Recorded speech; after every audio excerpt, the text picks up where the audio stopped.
அனைவருக்கும் வணக்கம். வாசிப்பவர் ஸ்ரீமதி செல்லம்மாள்.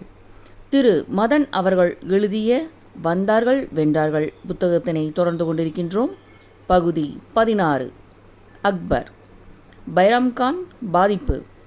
டெல்லியில் உள்ள புராணா கிலா கோட்டைக்குள் உள்ள ஷெர்மண்டல் மாளிகையை பார்க்கப் போகிறவர்கள் அதனுடைய கிரவுண்ட் ஃப்ளோர் மையப்பகுதி சுற்றிலும் சுவரெழுப்பி மூடப்பட்டிருப்பதை காணலாம்.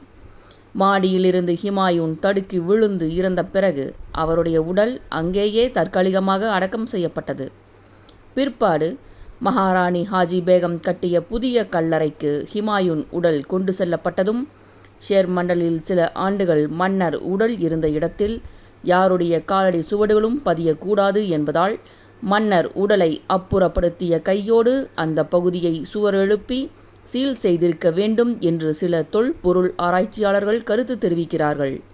ஹிமாயூன் இறந்த பிறகு 3 நாட்களுக்கு அந்த செய்தி மக்களுக்கு தெரிவிக்கப்படவில்லை. இளவரசர் அக்பர் தொலைவில் பஞ்சாப் பிரதேசத்தில் போர்க்களத்தில் இருந்த சமயம் அது. தடியெடுத்தவர்கள் தண்டல்காரர்களாக ஆவதும் முதுகில் குத்துபவர்கள் மன்னர்களாக ஆவதும் அப்போது சகஜம் என்பதால் தனையனுக்கு தகவல் சொல்லி அனுப்பி தயார்படுத்தும் வரை ஹிமாயூன் போல சற்று தோற்றமளித்த ஒரு பணியாளருக்கு அரச உடை அணிவித்து உப்பரிகையில் மங்கலான வெளிச்சத்தில் அமர செய்து கீழே கவலையுடன் குழுமிய மக்களை பார்த்து கையசைக்க வைத்தார்கள். இறக்கும் தருவாயில் ஹிமாயூனை என்னவெல்லாம் கவலைகள் வாட்டியதோ என்னவோ. இளவரசர் அக்பர் பற்றி தந்தையார் கவலைப்பட்டிருக்க மாட்டார் என்று நம்பலாம். வீரமும் விசுவாசமும் கொண்ட பிரதம தளபதி பைராம்கான் பொறுப்பில் மன்னர் தன் மகனை விட்டிருந்தது தான் காரணம். ஷெர்ஷாவின் வழிவந்த சிக்கந்தர் ஷா ஹிமாயூனிடம் தோற்று பஞ்சாபில் தஞ்சம் புகுந்து மறுபடி படை திரட்டிக்கொண்டு தொல்லை தந்து கொண்டிருந்ததால் பைராம்கானையும் அக்பரையும் பஞ்சாப் அனுப்பியிருந்தார் ஹிமாயூன்.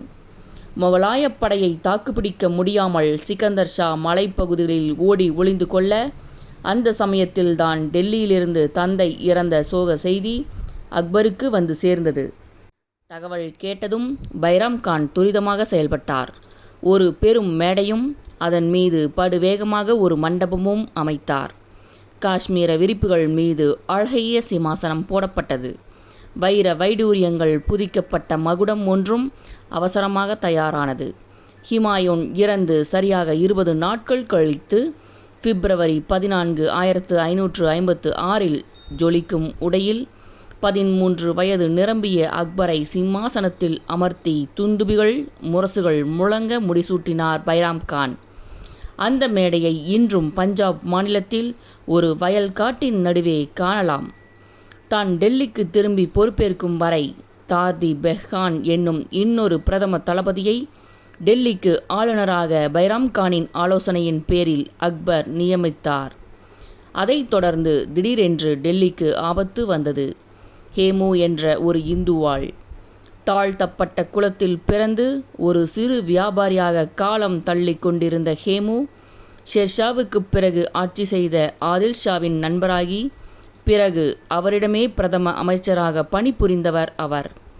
ஷெர்ஷாவின் வம்சம் சிதறிப்போன பிறகும் ஒரு பெரும் படையுடன் பதுங்கியிருந்த ஹேமு இதுதான் தருணம் என்று இப்போது டெல்லியை முற்றுகையிட்டார். ஹேமு சற்று குள்ளம் மட்டுமல்ல, ஒல்லியும் கூட. தன் கடைக்கு வந்த கஸ்டமர்களோடு எப்போதாவது வாய்ச்சண்டை போட்டதற்கு மேல் போர் அனுபவம் என்ற எதுவும் கிடையாது. அப்படிப்பட்ட ஒருவர் இடையில் ஆப்கானியர்கள் டெல்லியில் ஆட்சி புரிந்த போது அமைச்சராகி மிக விரைவான காலத்தில் போர் பயிற்சியில் கில்லாடியாகவும் ஆனது ஒரு ஆச்சரியமான விஷயம். மன்னர் ஆதில் ஷாவுக்காக தொடர்ந்து 22 போர்களில் தலைமை ஏற்று வெற்றி கொடி நாட்டி தந்தவர் ஹேமு என்பது குறிப்பிடத்தக்கது. ஹிமாயூன் உடல் ஷெர்மண்டல் மண்ணுக்கடியில், அக்பரோ பஞ்சாபில் என்ற இக்கட்டான சூழ்நிலையில் முகலாயர் வெளிக்கொணர்ந்த படையோடு ஹேமுவின் படை மோதியது. உச்சக்கட்ட போரில் பதுங்கியிருந்த ஹேமுவின் யானை படை பிளிரி கொண்டு வெளிப்பட மிரண்டு போன டெல்லி படை முகலாயர்களுக்கு யானை பயம் கடைசி வரை முழுமையாக அகலவே இல்லை, ஓட்டம் எடுத்துவிட்டது. டெல்லி அரியணையில் அமர்ந்த ஹேமு உடனடியாக ராஜ விக்ரமாதித்தன் என்ற பட்டப்பெயருடன் முடிசூட்டி கொண்டதோடு தன் பெயரில் நாணயங்களும் அச்சிட்டு கொண்டு விட்டார். இந்த தகவல் போய் சேர்ந்ததும் பஞ்சாபில் அக்பர் தலைமையில் இருந்த முகலாய வீரர்கள் சற்று கலவரம் அடைந்தார்கள். வேறு வழி இல்லை, இளவரசர் உடனே காபூலுக்கு தப்பிவிடுவதே நல்லது என்று கூட சில ஆலோசகர்கள் அக்பரிடம் கவலையுடன் தெரிவித்தார்கள். இதற்கும் மறுப்பு தெரிவித்த அக்பர் பைரம் கானை வரவழைத்து, யார் இந்த ஹேமு?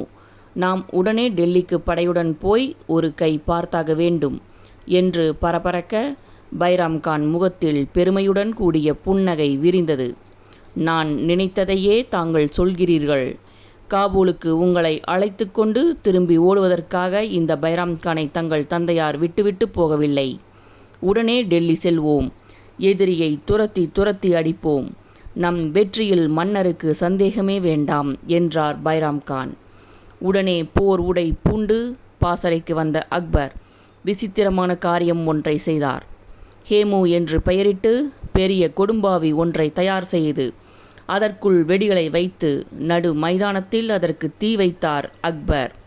இந்தியாவின் முதல் கொடும்பாவி இது. கொழுந்து விட்டெறிந்த ஹேமுவின் உருவம் வெடித்து சிதறியது. ஒரு மேடை மீது கம்பீரமாக ஏறி நின்ற அக்பர் அணிவகுத்து நின்ற தன் வீரர்களை பார்த்து, இன்னும் சில நாட்களில் அந்த ஹேமுவின் கதியும் இதுதான். உயர்த்துங்கள் வாட்களை, புறப்படுவோம் டெல்லி நோக்கி என்று கர்ஜிக்க, உடனே முகலாய படையினூடே உற்சாகம் மின்னலாக பரவியது.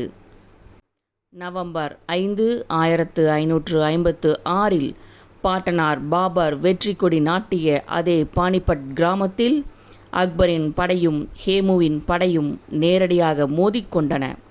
மிகவும் ஆஜானுபாகுவான ஒரு யானை மீது அமர்ந்து ஏதோ குதிரை போன்ற லாகவத்தோடு அதை இயக்கி துடிப்புடன் போர் புரிந்த ஹேமுவை பார்த்து அக்பரே சற்று கவலையில் ஆழ்ந்ததாக கேள்வி.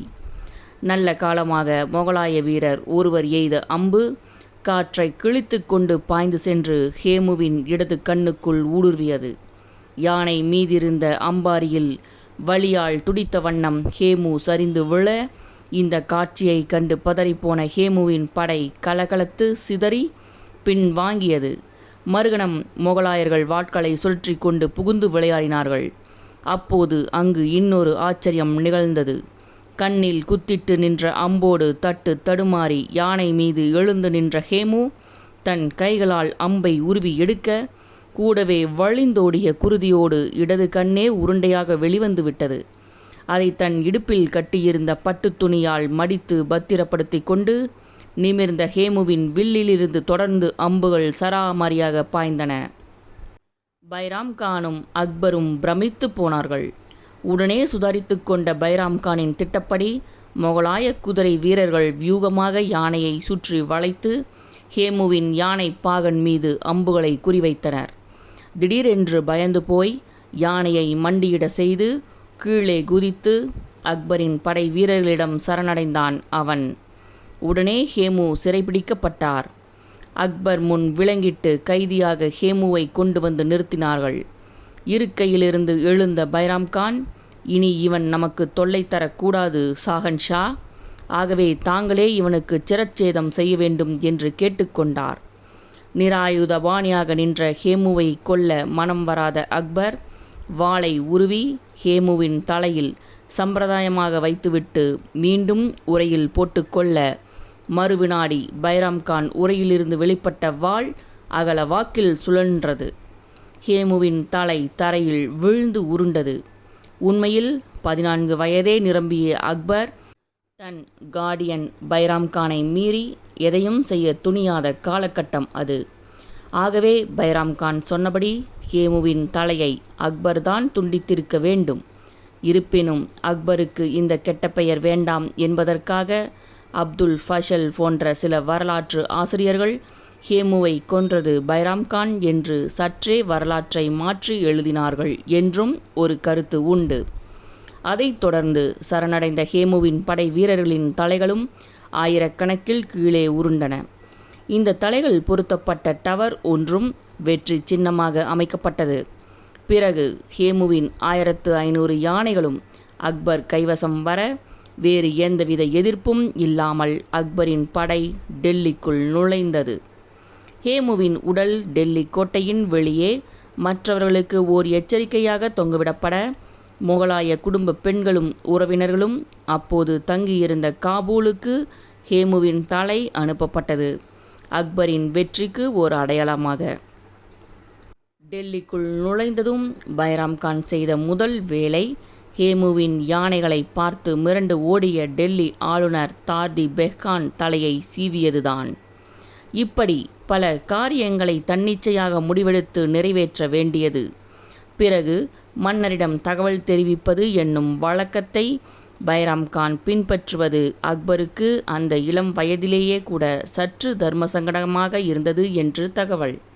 அதே சமயம் அனுபவமும் முதிர்ச்சியும் கொண்ட பைராம் கான் அக்பருக்கு ஒரு அத்தியாவசிய தேவையாகவும் இருந்ததால் அவரை மன்னரால் தட்டி கேட்கவும் முடியவில்லை. அக்பர் பாதுஷாவின் மனதில் ஓடிய எண்ணங்களை பற்றியெல்லாம் பைராம் கான் கவலைப்பட்டதாக தெரியவில்லை. ஹுமாயூனின் சகோதரியின் மகளான சலீமா சுல்தானா பேகத்தை மணந்து கொண்ட பிறகு அவருடைய எதேச்சாதிகாரம் சில டிகிரிகள் அதிகரித்ததுதான் மிச்சம். ஒரு நாள் அக்பரின் யானைப்படையை சேர்ந்த ஒரு யானைக்கு மதம் பிடித்துவிட அது அருகில் இருந்த பைராம் கானின் யானையை முட்டி குத்தி காயப்படுத்தி விட்டது. கோபம் கொண்ட பைராம் கான் தலைமை பாகனை சிரச்சேதம் செய்துவிட ஆணையிட்டார். இது கேள்விப்பட்டவுடன் தான் அக்பர் முதல் முறையாக பைராம் கானிடம், இது என்ன பைத்தியக்காரத்தனம், யானைக்கு மதம் பிடித்தால் பாகன் என்ன செய்வார், தங்களுக்கு அவ்வப்போது இப்படி மதம் பிடிப்பதை முதலில் சற்று கட்டுப்படுத்தி கொண்டால் நன்றாக இருக்கும் என்று கடிந்து கொள்ள சற்று திகைத்து போன பைராம் கான் மௌனமாக வெளியேறினார். திடீரென்று கிளம்பிய இந்த தலைமுறை இடைவெளியை புரிந்து கொண்டால் அந்த புறத்தில் இருந்த ஒரு பெண்மணி. பெயர் மகாம் அங்கா. அக்பருக்கு செவிலி தாயாக இருந்து பாலூட்டிய இந்த பெண்மணி இப்போது அக்பர் மனதில் கலந்தது நஞ்சை. பைராம் கான் ஷையா பிரிவை சேர்ந்தவர். அரசவையில் பெரும்பான்மையானவர்கள் சன்னி பிரிவு. ஷேக் கடாய் என்ற ஒரு ஷையா மத குருவை ஆஸ்தான குருவாக பைராம் கான் ஆக்கியிருப்பதையும் இந்த சமயத்தில் சுட்டிக்காட்டிய மகாம், பைராம் கான் நடத்தைகள் சரியாக இல்லை, ஷையா பிரிவின் ஆதிக்கத்தை அதிகரித்து கடைசியில் அரியணையையே கைப்பற்றும் சதித்திட்டம் ஏதோ உருவாகி கொண்டிருக்கிறதோ என்று அஞ்சுகிறேன் என்று நைச்சியமாக சொல்ல சிந்தனையில் ஆழ்ந்தார் அக்பர். சில நாட்கள் கழித்து பைராம் கானுக்கு ஓய்வு தரப்படுவதாகவும் அவர் மெக்காவுக்கு புனித யாத்திரை செல்ல ஏற்பாடுகள் செய்யப்படும் என்றும் ஓர் ஆணை அக்பரிடமிருந்து பைராம் கானுக்கு வந்து சேர்ந்தது. அக்பரை நேரில் சந்தித்து விடைபெறும் சந்தர்ப்பம் கூட தனக்கு தரப்படாதது குறித்து பைராம் கானுக்கு மிகுந்த வருத்தம்தான்.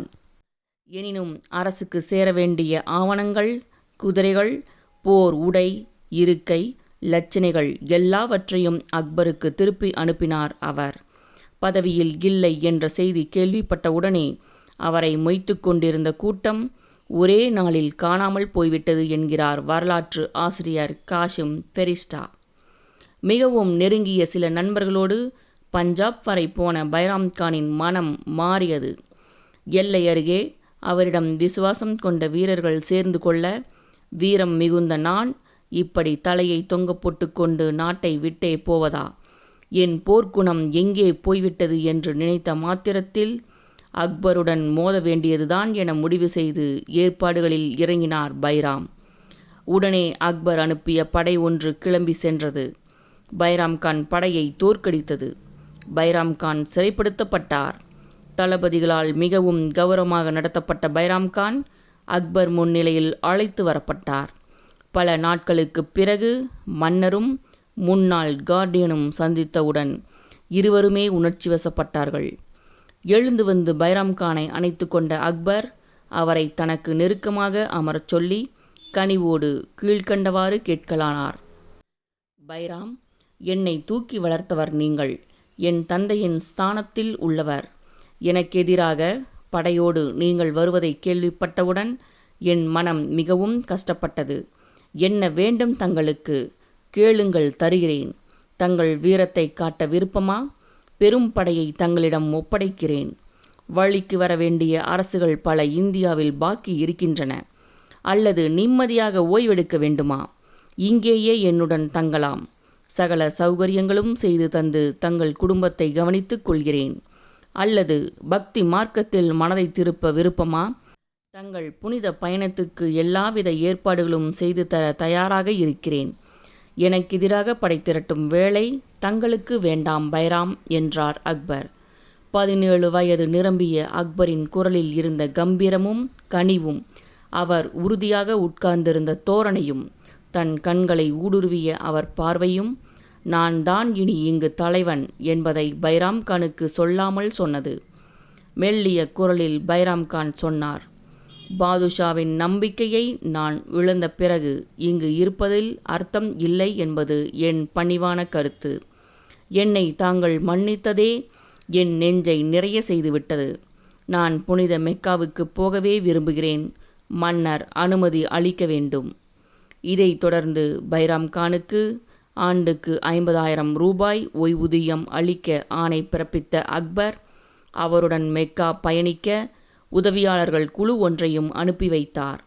குஜராத் சென்று பிறகு அரேபியாவுக்கு பைராம் கான் குழு கடற்பயணம் மேற்கொள்வதாக திட்டம். ஜனவரி 1561.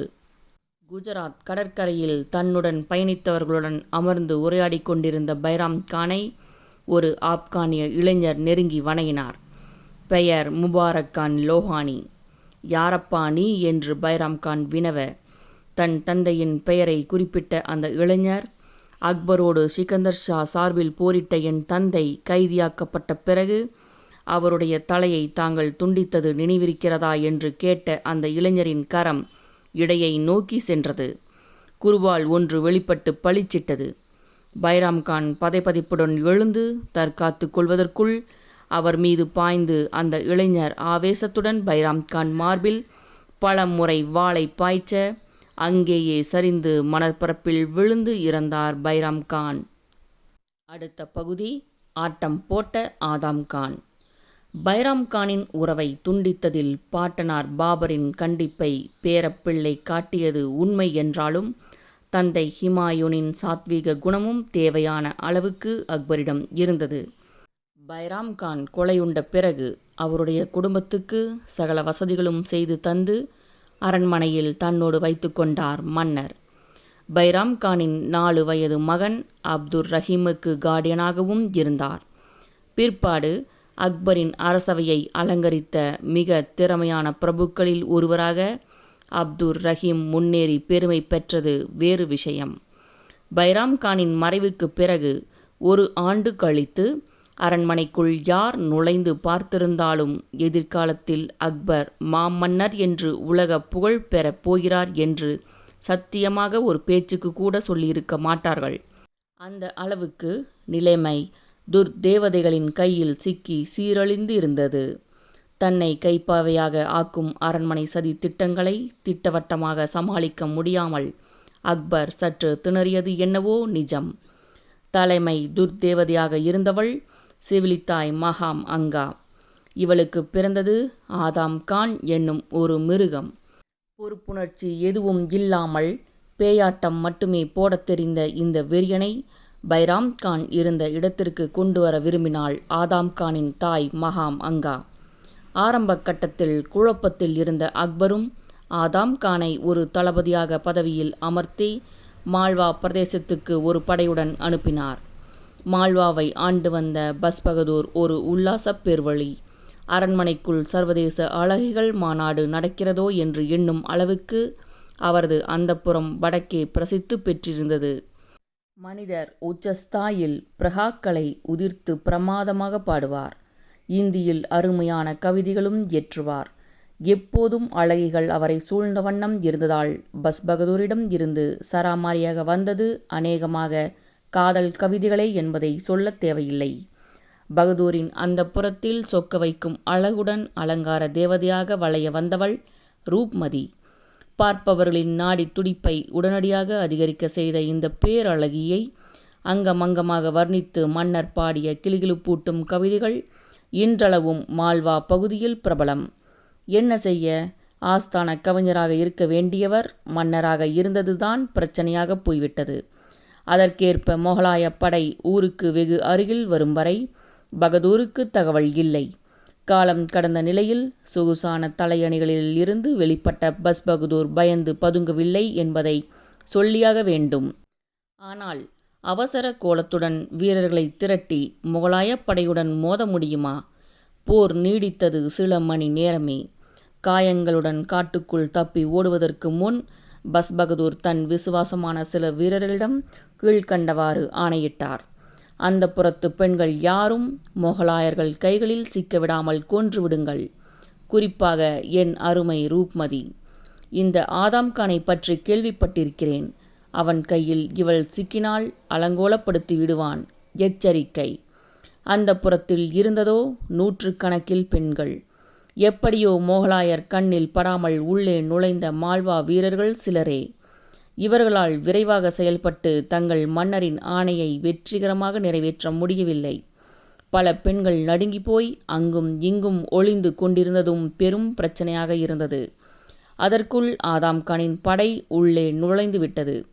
ஒரு மூலையில் பயந்த விழிகளுடன் பதுங்கியிருந்த ரூப்மதியை கடைசி நிமிடத்தில் பார்த்து திகைத்த பகதூரின் மெய்க்காவலன் ஒருவன் அவள் மீது அவசரத்துடன் கோணல் மாணலாக வாளை வீச அந்த ஆரணங்கின் அங்கமெங்கும் காயங்கள் ஏற்பட்டதுதான் மிச்சம். ஆதாம்கானின் கொலை வெறி பற்றி மால்வா மன்னர் கேள்விப்பட்டிருப்பதைப் போலவே ரூப்மதியின் கொள்ளை அழகு பற்றியும் ஆதாம்கான் கேள்விப்பட்டிருந்தான். தலை உருளல்கள், சூறையாடல்கள் எல்லாம் ஆசை தீர நடந்தேறிய பிறகு வெற்றி களிப்புடன் மஞ்சத்தில் மல்லாந்து மதுவை சுவைத்த ஆதாம்கான் கேட்ட முதல் கேள்வி, அந்த பெண் ரூப்மதி எங்கே? குருதி வழிய கட்டி இழுத்து வந்தார்கள் காரியை. அந்த பரிதாப நிலையிலும் ஆதாம்கானை அவள் அழகு எழுந்து நிற்க வைத்தது. ஆனால் அங்கே நடந்ததென்னவோ வேறு. அருகில் வந்து காலடியில் வீழ்ந்த ரூப்மதியை அந்த வில்லன் அணைத்து தூக்க பார்த்தபோது அவள் தலை தொங்கியிருந்தது. தன் உடையிலோ ஆபரணத்திலோ ஒளித்து வைத்திருந்த கடும் விஷத்தை வரும் வழியிலேயே விழுங்கி தன் வாழ்வை கன கச்சிதமாக முடித்து கொண்டிருந்தாள் அந்த பெண். இதனாலோ என்னவோ ஆவேசம் வந்தவனைப் போல ஆதாம்கான் அந்த புறத்தில் அகப்பட்ட வயதான பெண்களின் தலைகளை சீவி தள்ளுங்கள், இளம் பெண்கள் இருக்கட்டும், பிற்பாடு உபயோகப்படுவார்கள் என்று கர்ஜித்தான். மது கிண்ணங்களை ஏந்தியவாறு ஆதாம்கானும் கொலை வெறியில் அவனுக்கு இணையான உப தளபதி ஃபிர் முகமதுவும் ஜாலியாக அமர்ந்து ஜோக்கடித்து கொண்டிருக்க வரிசையாக அவர்கள் முன் தலைகள் குவிந்தன. இந்த காட்சியை நேரில் கண்டு தன் ஆட்சேபனையை தெரிவித்த வரலாற்று ஆசிரியர் ஃபாதானி, பெண்களும் பிறகு முதியவர்களும் முல்லாக்களும் வெட்டி கொல்லப்பட்டார்கள். பலர் தங்கள் மார்போடு புனித குர்ஆனை அணைத்து கொண்டிருந்தார்கள். ஆதாம்கான் எதை பற்றியும் கவலைப்பட்டதாக தெரியவில்லை என்று குறிப்பிடுகிறார். இந்த மால்வா வெற்றியை தொடர்ந்து ஆதாம்கான் மனதில் மேலும் ஆசைகள் கிளம்பின. சூறையாடிய பொன்னையும் பொருளையும் பிடிபட்ட யானைகளையும் தானே வைத்து கொண்டான் அவன். உடனே அக்பருக்கு செய்தி போனது. சினம் பொங்கியது. மகாம் அங்காவுக்கு பயந்து கொண்டு மன்னரிடம் யாரும் முழு விவரங்களையும் கூறாத நிலையில் படையுடன் மால்வா நோக்கி தானே கிளம்பினார் அக்பர். கூடவே தொத்திக்கொண்டாள் மகாம் அங்கா. மால்வா அரண்மனைக்குள் டெல்லி பாதுஷா நிகழ்த்திய திடும் பிரவேசம் கண்டு திகைத்து போன ஆதாம்கான் ஓடி வந்து அக்பர் முன் மண்டியிட்டான். நானே முறையாக எல்லாவற்றையும் தங்கள் காலடியில் சமர்ப்பிக்க டெல்லி கிளம்பிக் கொண்டிருந்தேன் என்று பசப்பினான். தளபதியின் வார்த்தைகளை மன்னர் நம்பவில்லை என்று கேள்வி. எனினும் மகாம் அங்கா தன் சாமர்த்தியத்தால் விசாரணை கமிஷன் எதுவும் நியமிக்கப்படாமல் பார்த்து கொண்டாள். ஆதாம்கான் அப்போதைக்கு தப்பித்தாலும் மன்னர் ஒரு எரிச்சலுடனேயே அதற்கு பிறகு தளபதியை நடத்தினார். அடைப்பு குறியில் ஒரு கொடூரமான துணுக்கு செய்தி. அந்த புறப்பெண்களையெல்லாம் கொன்றுவிட்ட ஆதாம்கான் 2 அழகிகளை மட்டும் ஒளித்து வைத்து கொண்டிருந்தான். இரவில் மகனின் அறையில் உறங்கிக் கொண்டிருந்த அவர்களை பார்த்து திடுக்கிட்ட மகாம் அங்கா, யார் இவர்கள் என்று கேட்க ஆதாம்கான் விஷயத்தை சொன்னான். முட்டாள், நாளை அக்பரிடம் இவர்கள் தப்பிச் சென்றால் நீ போட்ட வெறியாட்டமெல்லாம் சந்தி சிரிக்குமே, பிறகு உன் கதி என்னாகும் என்று பதற்றப்பட்ட அவள் தூக்கத்தில் இருந்த அந்த பெண்களை கழுத்தை நெரித்து கொலை செய்தாள். ஆதாம்கானை தன்னோடு வர சொல்லி ஆணையிட்ட அக்பர் மால்வா பிரதேசத்திற்கு ஆளுநராக உப தளபதி ஃபிர் முகமதுவை நியமித்துவிட்டு ஆக்ரா திரும்பினார். திரும்பும் வழியில் ஒரு காட்டுப்பகுதியை கடக்க நேரிட்டது. சற்று நேரம் அங்கு தங்கி வேட்டையாடிய போது புலி ஒன்று உருமிக்கொண்டு வர வாளை உருவிக்கொண்டு பாய்ந்த அக்பர் அந்த புலியை ஒரே வீச்சில் கொன்று சாய்க்க அதைக் கண்டு எல்லோரும் பிரமித்துப் போனதாக அக்பரின் வாழ்க்கை வரலாற்றை எழுதிய அப்துல் ஃபைசல் குறிப்பிடுகிறார். ஒருவேளை ஆதம் கான் மீது மன்னருக்கு இருந்த கோபமெல்லாம் புலி மீது திரும்பியிருக்கலாம்.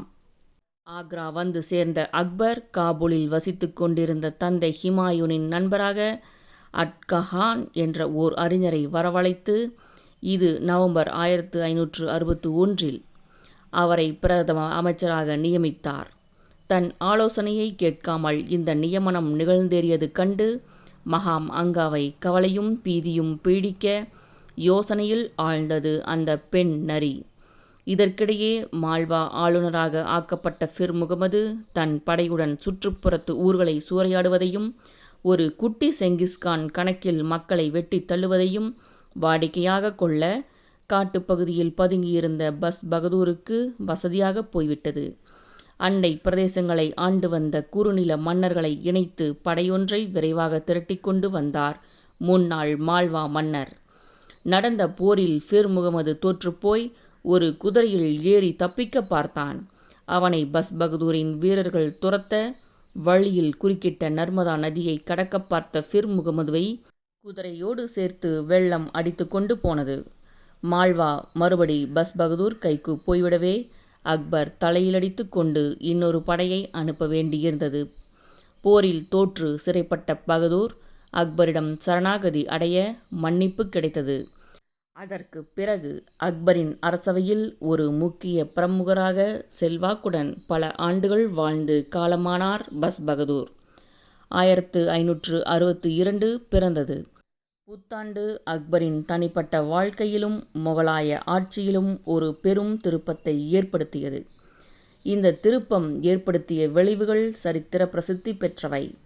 ஆஜ்மாரில் இருந்த க்வாஜா மொய்தீன் சிஸ்டி என்ற ஞானியின் கல்லறைக்கு சென்று வணங்குவதற்காக அக்பர் ஜனவரி மாதம் அந்த ஊருக்கு சென்றார். அப்போது அருகிலிருந்த ஜெய்ப்பூருக்கும் மன்னர் வருகை தர அவரை மிகுந்த மரியாதையோடு வரவேற்றார். ராஜபுத்திர மன்னர் ஃபார்மால், சில வரலாற்று ஆசிரியர்கள் பிகாரிமால் என்று அழைக்கிறார்கள். அதைத் தொடர்ந்து இந்திய மக்களுக்கு வியப்பும் மகிழ்ச்சியும் தந்த ஒரு நிகழ்ச்சி அங்கே நடந்தது. ராஜபுத்திர மன்னரின் மகளும் முகலாய பாதுஷாவும் கண்ணோடு கண் நோக்க அது திருமணத்தில் முடிந்தது. ஜெய்ப்பூர் இளவரசியின் தம்பி பகவன்தாஸ் அக்பருடைய முக்கிய அமைச்சர்களில் ஒருவராகவும் நியமிக்கப்பட்டார். இப்படியாகத்தான் முதல் முறையாக ராஜபுத்திர முகலாய உறவு துளிர்விட்டது. அது மட்டுமல்ல, இந்த ராஜபுத்திர மனைவி மூலம் அக்பருக்கு பிறந்தவர்தான் பிற்பாடு பட்டத்துக்கு வந்த ஜஹாங்கீர். பாதி ராஜபுத்திரரான ஜஹாங்கீரும் ராஜபுத்திர பெண்களை மணந்து கொண்டது பிற்பாடு. வரவர அக்பர் தன் பிடியிலிருந்து மெல்ல நழுவுவது செவிலித்தாய் மகாம் அங்காவுக்கு புரிந்தது. ஆத்திரத்தில் தூக்கம் இழந்த அந்த பெண்மணி புதிய பிரதம அமைச்சர் ஆட்கஹானை தீர்த்து கட்டினால்தான் சரிப்படும், பிறகு ஆதம் கானை அந்த பதவிக்கு சிபாரிசு செய்யலாம் என்று முடிவு கட்டினாள். ஆனால் இந்த விஷயத்தில் தாயை விட அவசரப்பட்டான் ஆதம் கான். மிகுந்த பொறுப்புடனும் நேர்மையுடனும் பணியாற்றி வந்த அட்கஹான் ஒரு நாள் காலை நெருங்கிய நண்பர்களுடன் அமர்ந்து புனித குர்ஆன் ஊதிக் கொண்டிருந்த போது உள்ளே வெறியோடு புகுந்த ஆதம் கான் அந்த முதியவரின் மார்பில் பலமுறை வாளை பாய்ச்சி கொன்றான். கூடியிருந்தோர் பதறி அலற திரும்பி ஓடினான் அந்த கொலைகாரன். அப்போது பக்கத்து அறைக்கதவு திறந்தது. ஏதோ சத்தம் கேட்டு வெளியே வந்து நின்றவர் மன்னர் அக்பர். தரையில் பிரதம அமைச்சர் இரத்த வெள்ளத்தில் இறந்து கிடந்த காட்சியை பார்த்த அக்பர் திகைத்து போனார். வினாடியில் விஷயத்தை யூகித்த மன்னரின் கரம் இடையிலிருந்த வாளை உருவியது. தான் அரசர் என்ற நினைப்பு வர மறுபடி வாளை உறைக்குள் போட்டுக்கொண்ட அக்பர் கண்கள் சிவக்க நிமிர்ந்து ஆதம் கானை பார்த்தார். ஏன் இப்படி நடந்தது என்ற கேள்வி மன்னரிடமிருந்து உருமலாக வெளிப்பட்டது. பாதுஷா, என்னை மன்னியுங்கள். அதாவது வந்து என்று நடுங்கிய குளறிய வண்ணம் தன் கையை நீட்டியவாறு அக்பரை நெருங்கினான் ஆதம் கான். அவனை மேலே பேச விடாமல் மின்னல் வேகத்தில் முஷ்டியை உயர்த்தி அக்பர் வீசிய குத்து பேரிடியாக அவனை தாக்க மல்லாந்து விழுந்தான் மகாம் அங்காவின் மகன். நடந்த கொடுமையை கூடியிருந்தோர் கலங்கிய வண்ணம் பாதுஷாவிடம் விவரித்தார்கள். உடனே காவலர்கள் அழைக்கப்பட்டனர். அக்பர் ஆணையின்படி ஆதாம் கானின் கால்களையும் கைகளையும் கயிற்றால் கட்டினார்கள். அவனை அலாக்காக உப்பரிகைக்கு தூக்கிச் சென்றார்கள். கீழே மைதானத்தில் இருந்த சில தளபதிகளும் மற்ற வீரர்களும் திகைப்போடு அண்ணாந்து பார்க்க, கீழே வீசி எறியுங்கள் இவனை என்றார் அக்பர். சுமார் 40 அடி உயரத்திலிருந்து தூக்கி எறியப்பட்டு எலும்புகள் முறிந்து படுகாயப்பட்டும் ஆதாம் கானின் உயிர் போகவில்லை.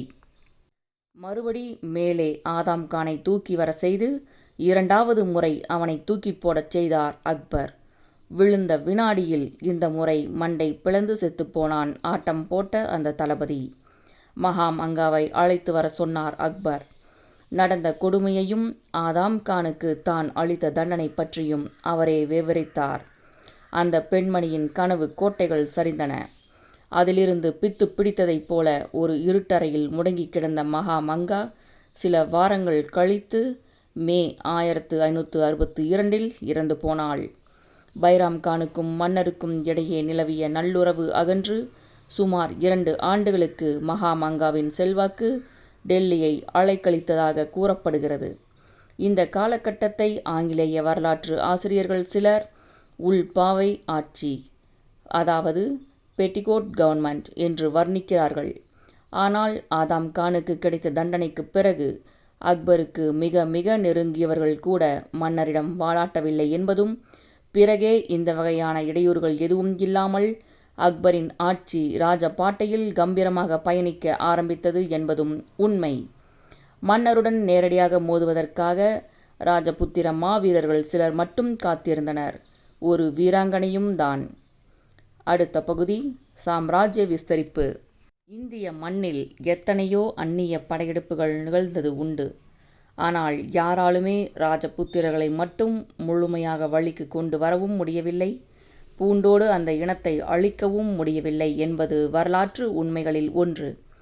ஒரு சராசரி ராஜபுத்திர வீரன் கூட பெருமிதம் கொண்ட மண்ணின் மைந்தராக குழந்தை பருவத்தில் இருந்தே வளர்க்கப்பட்டதும் ஒரு காரணம். இயற்கையாகவே தன்மானம், கற்பு இவற்றையெல்லாம் கவித்துவத்தோடு போற்றி பெருமைப்படும் இனமாக அது இருந்தது. சொந்த மண்ணுக்காக போரிடும் போதெல்லாம் வெற்றி அல்லது வீர மரணம் என்னும் உத்வேகம் இந்த வீரர்களின் நாடி துடிப்பு வரை ஊடுருவி இருந்தது. ஆப்கானிய போர் வீரர்களைப் போலவே ராஜபுத்திர வீரர்களும் போருக்கு கிளம்புவதற்கு முன் சற்று ஓபியத்தை ஏற்றிக்கொள்வதை வழக்கமாக கொண்டிருந்தார்கள்.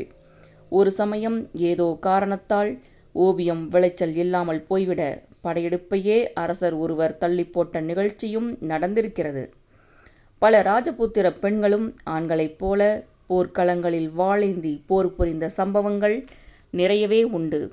எதிரிகளிடம் சிக்க நேரும் நிலை ஏற்பட்டால் ஜப்பானிய சாமுராய் வீரர்களைப் போல வயிற்றில் வாளை பாய்ச்சிக்கொண்டு தற்கொலை செய்து கொள்வதும் இந்த வீராங்கனைகளுக்கு வழக்கம். இப்படி யாருக்குமே வளைந்து கொடுக்காத ராஜபுத்திர வம்சத்தை வெற்றிகரமாக வழிக்கு கொண்டு வந்த முதல் முகலாய மன்னராக அக்பரை சொல்லலாம். இதற்காக மன்னர் மேற்கொண்ட யுத்தம் சற்று வித்தியாசமானது. அதாவது ராஜபுத்திர அரசர்களை மாமன்னர்களாக ஆக்கி கொண்டு விடுகிற அன்பு யுத்தம். இப்படித்தான் பிற்பாடு ஜெய்சம்மர் மன்னரின் மகளையும் பிகானீர் அரசரின் மருமகளையும் மணந்து கொண்டார் அக்பர். பிறகு இந்த ராஜபுத்திர மனைவி லிஸ்ட் மேலும் மேலும் நீண்டது. ஆனால் மத்திய பிரதேசத்தில் அப்போது கோண்ட்வானா என்று அழைக்கப்பட்ட ஆட்சி புரிந்து வந்த ராணி துர்காவதி அக்பரை சட்டை செய்யவில்லை. பல யுத்தங்களில் நேரடியாக பங்கேற்று பழக்கப்பட்ட இந்த ராணி எந்த போரிலும் தோற்றதில்லை என்பதையும் குறிப்பிட்டாக வேண்டும். சுமார் 1000 ஆண்டுகளுக்கு முன்பு வட இந்தியாவின் பெரும் பகுதியை ஆண்ட சண்டேல இனத்தில் பிறந்தவர் துர்காவதி. பிற்பாடு அந்த இனம் செல்வாக்கு இழந்து நாடில்லாமல் சிரமப்பட்ட போது துர்காவதியின் தந்தை சற்று வேண்டா வெறுப்பாக மகளை கோண்ட்வானா அரசருக்கு மணம் செய்வித்தார். கோண்ட்வானா அரசர் ராஜபுத்திர இனத்துக்கு இணையான உயர்ந்த குலம் அல்ல என்பதுதான் காரணம். இருப்பினும் துர்காவதி ராணியான பிறகு ஒரு கட்டுக்கோப்பான, திறமையான, வீரம் மிகுந்த சிற்றரசாக கோண்ட்வானா உருவாகியது. அரசருக்கு பிரதான ஆலோசகராக விளங்கிய துர்காவதியின் நிர்வாகத் திறமை அதற்கு முக்கிய காரணமாக இருந்தது. சென்ற அத்தியாயத்தில் நாம் அறிமுகப்படுத்திய செல்வாக்கு மிகுந்த மால்வா மன்னர் பஸ் பகதூரையே ஒரு நேரடி யுத்தத்தில் முறியடித்த துர்காவதியிடம் பெரும் காலாட்படையோடு 20,000 குதிரை வீரர்களும் 1000 போர் யானைகளும் இருந்தன. ராணிக்கு குறிப்பார்த்து துப்பாக்கியை இயக்கவும் தெரியும். ஆம், பாபருக்கு பிறகு துப்பாக்கி பழக்கம் வடநாட்டுக்கும் வந்துவிட்டது. ராணியின் ஹாபி ஓவியம் வரைவதோ தையல் கலையோ அல்ல, காட்டில் நாட்கணக்கில் வேட்டையாடுவது. குறிப்பாக புலியின் உருமல் தொலைவிலிருந்து காதில் விழுந்தால் அதை தேடி பிடித்து சுட்டு வீழ்த்தும் வரை தண்ணீர் அருந்தாமல் இருப்பது துர்காவதியின் வழக்கம் என்கிறது ஒரு சரித்திர குறிப்பு. கணவர் இறந்த பிறகு தன் ஒரே மகன் வீர நாராயண் சார்பில் நாட்டை ஆண்ட துர்காவதி இப்போது மொகலாய சிங்கம் தாராளமாக இங்கு வரட்டும், ஒரு கை பார்க்கலாம் என்று முழங்கினார். அக்பர் இந்த முறை தான் நேரடியாக செல்லாமல் ஆசாப்கான் என்ற திறமையான தளபதியின் கீழ் ஒரு பெரும் படையை கோண்ட்வானாவுக்கு அனுப்பினார். கிபி 1564 நிகழ்ந்த இந்த உக்கிரமான யுத்தத்தில் வில்வித்தையில் தேர்ந்த ஆசாப்கான் எய்த அம்பு யானை மீது அமர்ந்து சராமாரியாக ஈட்டிகளையும் அம்புகளையும் செலுத்தி கொண்டிருந்த துர்காவதியின் இடது தோள்பட்டையில் பாய்ந்து அவரை படுகாயப்படுத்தியது. தோல்வி நிழலாக தங்கள் மீது படிய ஆரம்பித்ததை புரிந்து கொண்ட துர்காவதி மொகலாய வீரர்களிடம் சிறைப்படக்கூடாது என்று முடிவு கட்டினார். கையில் குருவாள் எதுவும் இல்லாததால் முன்னால் அமர்ந்திருந்த யானை பாகனிடமிருந்த அங்குசத்தை பறித்து தன் வயிற்றில் அதை பாய்ச்சிக் கொண்டு மரணத்தை தழுவினார் அந்த வீராங்கனை. கோண்ட்வானா கோட்டைக்குள் வெற்றி முழக்கத்துடன் புகுந்தது மொகலாயப்படை. ராணியின் மகன் சிறைப்படுத்தப்பட்டார். தோற்றவர்களை மன்னிப்பதை அக்பர் பாதுஷா வழக்கமாக கொண்டிருந்தது தளபதி ஆசாப்கானுக்கு தெரியாதது அல்ல. என்றாலும் இந்த முறை மன்னருக்கு வாய்ப்பு தரவில்லை அந்த தளபதி. மைதானத்தின் நடுவே இளவரசரை படுக்க வைத்து இரக்கமில்லாமல் நூற்றுக்கணக்கான குதிரைகளை விட்டு இடறச் செய்து கொன்றான் ஆசாப்கான். தொடர்ந்து அரண்மனை சூறையாடப்பட்டது. 1 வாரம் செலவிட்டும் அபகரிக்கப்பட்ட பெரும் செல்வத்தில் 10ல் 1 பங்குதான் எண்ண முடிந்ததாம். ஆசாப்கான் மனதில் ஆசை புகுந்தது. சம்பிரதாயத்திற்கு 15 யானைகளை மட்டும் அக்பருக்கு அனுப்பினான் அவன். தளபதிகள் முதல் வேளையாக கைப்பற்றப்பட்ட யானைகளை மன்னரிடம் சேர்த்தாக வேண்டும் என்று ஒரு சட்டம் அந்த காலத்தில் உண்டு. அப்படி செய்யாதது பெரும் ஒழுங்கீனமாக கருதப்பட்டது. ஆசாப்கானின் நடத்தை கண்டு கோபமுற்ற அக்பர் தளபதியை கைது செய்ய ஒரு படையை அனுப்ப காடுகளில் ஓடி பதுங்கிக் கொண்டான் அவன். அங்கிருந்து பாதுஷாவுக்கு ஒரு மன்னிப்பு கடிதம் எழுதிவிட்டு இரகசியமாக நெடும் பயணம் மேற்கொண்டு எப்படியோ பிறகு அக்பரை சந்தித்தான். காலில் விழுந்து அழுது புரண்டு உயிர் பிச்சை கேட்க மன்னரும் தளபதியின் போர் திறமையை மனதில் கொண்டு மன்னித்தார். இதற்கிடையே டெல்லியின் பிரதிநிதியாக காபூலை ஆண்டு வந்த அக்பரின் ஒன்றுவிட்ட சகோதரர் மிர்ஷா முகமது ஹகீமும் கிழக்கே ஜான்பூரில் கவர்னராக இருந்த கான் ஜமானும் அக்பரை எதிர்த்து போர்க்குடி உயர்த்த இருவருடைய கொட்டத்தையும் அடக்கி வழிக்கு கொண்டு வர வேண்டியதாயிற்று.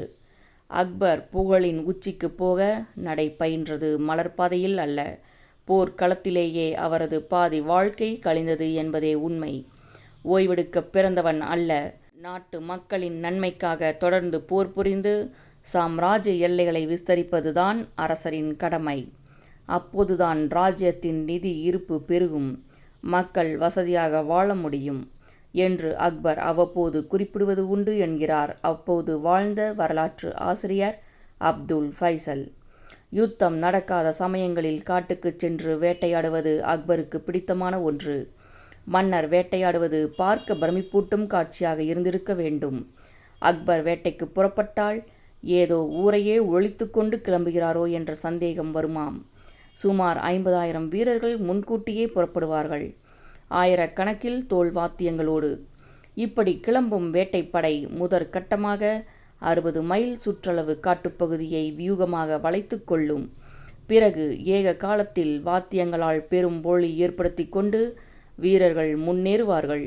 இந்த வட்ட வடிவமான மனித கோட்டை போக போக சுருங்கிக் கொண்டே வரும். மிருகங்களை தேடி காடு முழுவதும் அலையவே வேண்டாம். 4 மைல் சுற்றளவுக்குள் 100 கணக்கில் புலிகள், சிறுத்தைகள், யானைகள், மான்கள், காட்டு பன்றிகள் என்று ஒரு கலவரமான சபாரியே உருவாகும். இதற்கே சுமார் 1 மாதம் பிடிக்கும்.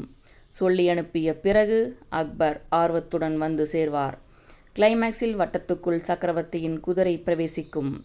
வேட்டையின் போது வில், வாள், ஈட்டி, துப்பாக்கி இப்படியாக அத்தனை ஆயுதங்களையும் மாற்றி மாற்றி உபயோகித்து மிருகங்களை வீழ்த்துவார் அக்பர். தொடர்ந்து 5 நாட்கள் வட்டத்தை விட்டு வெளியே வராமல் அக்பர் வேட்டையாடியது உண்டு. மன்னர் வேட்டையாடும் வரை வேறு யாரும் உள்ளே செல்லக்கூடாது. பிறகு அவர் கை உயர்த்தியதும் மற்ற தளபதிகள் புகுந்து தங்கள் பங்கிற்கு வேட்டையில் ஈடுபடுவார்கள். விஐபிக்கள் முடிந்த பிறகு கடைநிலை ஊழியர்களுக்கும் சான்ஸ் உண்டு. பழக்கப்பட்ட சிறுத்தைகள் நூற்றுக்கணக்கில் அக்பர் அரண்மனையில் இருந்தன. தந்தை ஹுமாயூன் 2வது முறையாக டெல்லியை கைப்பற்றிய போது முதன் முறையாக ஒரு சிறுத்தையை குறுநில மன்னர் ஒருவர் இளவரசர் அக்பருக்கு பரிசாக தந்தார். பார்த்த கணத்திலேயே அக்பருக்கு சிறுத்தையை மிகவும் பிடித்து போய்விட்டது. அரேபியர்கள் வேட்டைக்காக வல்லூர்களை பழக்கப்படுத்தி பயன்படுத்தியது போல அக்பர் சிறுத்தைகளை பழக்கியிருந்தார். திறமைக்கேற்ப சிறுத்தைகள் கழுத்தில் அணிய ஆபரணங்கள் உண்டு. இந்த வகை வேட்டையில் சிறுத்தைகளின் கண்கள் துணியால் கட்டப்பட்டிருக்கும். மானை பார்த்தவுடன் துரத்தாமல் இருப்பதற்காக. அவை உட்காருவதற்காக விலையுயர்ந்த கம்பள விரிப்புகள் போடப்படும். பிறகு ஒரே சமயத்தில் அத்தனை சிறுத்தைகளின் கண் மறைப்புகளும் அவிழ்த்து விடப்படும். எந்த சிறுத்தை மிக அதிக எண்ணிக்கை இரைகளை கொள்கிறது என்று பெட் கட்டப்படுவதும் உண்டு. ஒருமுறை மன்னரின் சிறுத்தை ஒன்று மானை பிடிக்க விஸ்தாரமான ஒரு கிடுகிடு பள்ளத்தை ஒரே பாய்ச்சலில் தாவி சாதனை புரிய அதற்கு மலர் மாலையோடு வைரங்கள் பதித்த நெக்லஸ் ஒன்றையும் கழுத்தில் அணிவித்து ஊர்வலமாக டெல்லி வீதிகளில் அழைத்து சென்றார் பாதுஷா. மனிதர்களுக்கு மட்டுமல்ல, சில மிருகங்களுக்கும் சற்று அதிக அளவு திறமை உண்டு. அதை நாம் மதிக்க வேண்டும் என்பது அக்பரின் விளக்கம். காடுகளுக்கு சென்று வேட்டையாடுதல் அக்பரின் வாழ்நாள் முழுவதும் ஹாபியாக இருந்தது. தன்னுடைய 54வது வயதில் கூட பௌர்ணமி நாளன்று இரவு வேட்டைக்கு சென்ற மன்னர் கட்டுமஸ்தான கலைமான் ஒன்றை துரத்தி கொண்டு ஓடி கையாலே பிடித்து காட்டுகிறேன் பாருங்கள் என்று சொல்லிவிட்டு முயற்சிக்க மன்னரின் கைப்பிடியில் சிக்கி வணங்கிய மான் திடீரென்று திமிரி பாய்ந்தபோது அக்பர் பாதுஷாவுக்கு வயிற்றுக்கு கீழ் விரைப்பகுதியில் கொம்பு ஊடுருவி காயப்படுத்திவிட்டது. 2 மாதங்கள் சிகிச்சையில் இருந்தார் அரசர். சக்கரவர்த்தியின் பிரத்யேகமான அந்த காயத்துக்கு தினமும் மருந்து பூசும் பெரும் பேறு எனக்கு கிடைத்தது என்று உணர்ச்சிகரமாக குறிப்பிடுகிறார் அக்பரின் வாழ்க்கை வரலாற்றை எழுதிய அப்துல் ஃபைசல். களத்திலும் சரி, காட்டிலும் சரி, வெற்றிகள் அடுக்கடுக்காக வந்து சேர்ந்தாலும் ராஜபுத்திர வம்சத்தின் பெருமையையும் வீரத்தையும் பறைசாற்றிக் கொண்டிருந்த ஒரு கோட்டை இன்னும் அக்பரிடம் வழிக்கு வராமல் இருந்தது. அதுதான் மேவார் ராஜ்யத்தில் உள்ள சரித்திர பிரசித்தி பெற்ற சித்தூர் கோட்டை. அங்கே ஆண்டு வந்த மன்னர் ராணா உதய்சிங் டெல்லி பாதுஷாவிடம் மண்டியிட மறுத்தது மட்டுமல்லாமல் ஜெய்ப்பூர் மன்னர் மகளை அக்பருக்கு மணமுடித்தது குறித்து அருமையாக பெற்ற மகளை போயும் போயும் முகலாய மன்னனின் அந்தப்புரத்துக்கு அனுப்பிய இவனெல்லாம் ராஜபுத்திரனா என்று இகழ்ச்சியுடன் குறிப்பிட்ட தகவல் டெல்லிக்கு போய் சேர்ந்தது. இந்த பகுதி இத்துடன் நிறைவடைகிறது. நூலின் அத்தியாயங்களை தொடர்ந்து கேட்க ஸ்ரீமதி செல்லம்மாள் வலையொலி அலைவரிசையை பதிவு செய்யுங்கள். செல்லம்மாள் தொடர்வாள். நன்றி, வணக்கம்.